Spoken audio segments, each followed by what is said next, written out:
Today, we're going to be looking at a totally different map of love. We're diving into the 6 emotional experiences that actually allow someone with an avoidant attachment style to fall deeply in love. And look, this isn't about grand gestures or some kind of passionate chase. No, it's about a quiet, often misunderstood inner world, a place where love ultimately is defined by safety, not intensity. It's a question so many of us have asked, right? Either about someone we care about or maybe even about ourselves. You feel things are building, everything seems great, and then, boom, distance. It feels like rejection, it stings like rejection, but what if it's not? What if the very thing that feels like love to you actually feels like a threat to them? That's the puzzle we're going to piece together today. And this brings us right to love's silent puzzle. We're going to decode what seems like a total contradiction, the huge gap between someone's distant actions and what might be their genuine inner feelings of care and connection.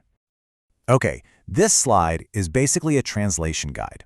What we see on the outside as emotional distance is for them an act of emotional regulation. What looks to us like detachment is really just a deep need for self-protection.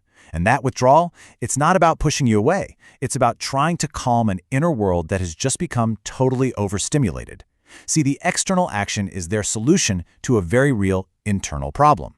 So you might be wondering, where does all this come from? Well, for someone with an avoidant style, love probably wasn't always this warm, comforting thing. Early on in life, closeness often came with a price tag. It might have felt demanding or conditional or maybe even unsafe. So their whole system learned that letting someone in could mean losing control or getting hurt. And that early wiring, well, it builds into something that feels almost automatic in adulthood. We're talking about a nervous system that has literally been trained to see deep connection as a potential danger. This right here is the core concept, a nervous system adaptation. It's so important to get that this isn't a conscious choice to be distant. It's a deeply ingrained survival response. Their body, on a physical level, has learned to interpret emotional intensity, the very thing many of us think of as romance, as a warning signal, a sign to brace for impact. This quote is just so crucial for understanding this. Let me say it again. Their withdrawal is not rejection. It is an act of self-preservation. Imagine your inner world is like an alarm system that's just way too sensitive. When closeness gets too intense, that alarm starts blaring, and the only way to quiet it down is to create some space. So this really sets up the central conflict in the avoidant experience of love. It's this constant battle between two powerful opposing forces. You've got emotional intensity, which feels like a threat, and then you have quiet safety, which is the only environment where connection can actually truly grow. Let's break this down. On one side, you have intensity. It's loud, it's fast, it feels like a test you constantly have to pass. It pulls you closer, sure, but that pull feels like a demand, and that triggers a stress response.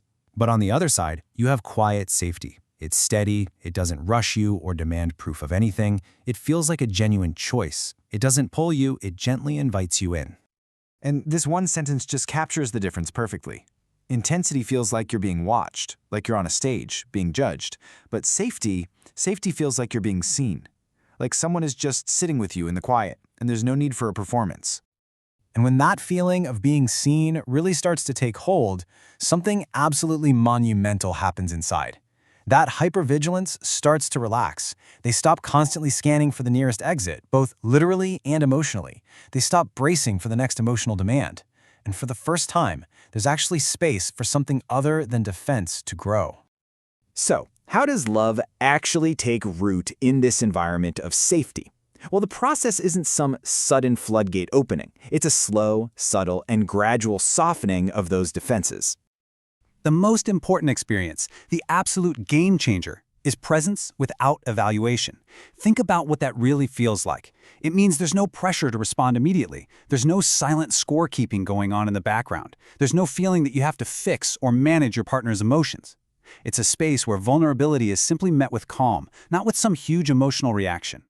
And this is how that trust gets built. It's a clear process. First, no evaluation, presence without pressure.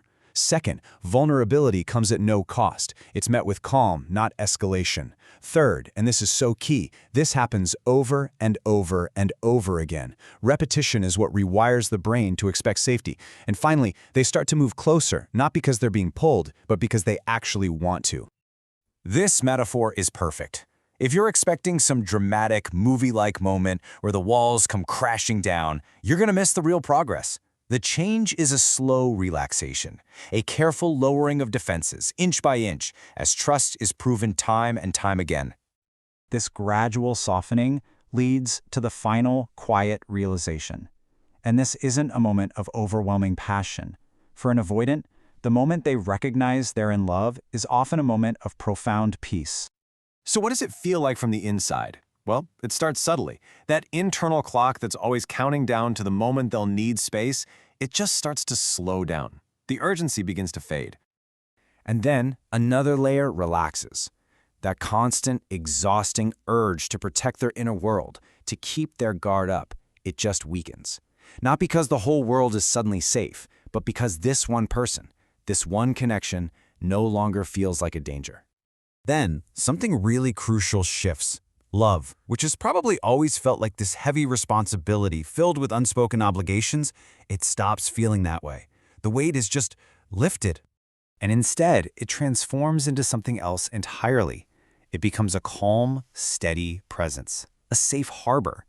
It's not something they have to brace against anymore, but something they consciously and willingly choose to return to, again and again. Just take a second to really think about what this means. If you've spent your entire life believing that love means losing a piece of yourself, then discovering a quiet sense of belonging, a place where you can be fully yourself and still be connected, well, that isn't just love. It's the deepest, most profound realization possible. So we'll leave you with this question to think about. In a world that so often celebrates love as being loud and passionate and intense, what would change if we learned to measure it differently? What if we started to value love not by its volume, but by its peace?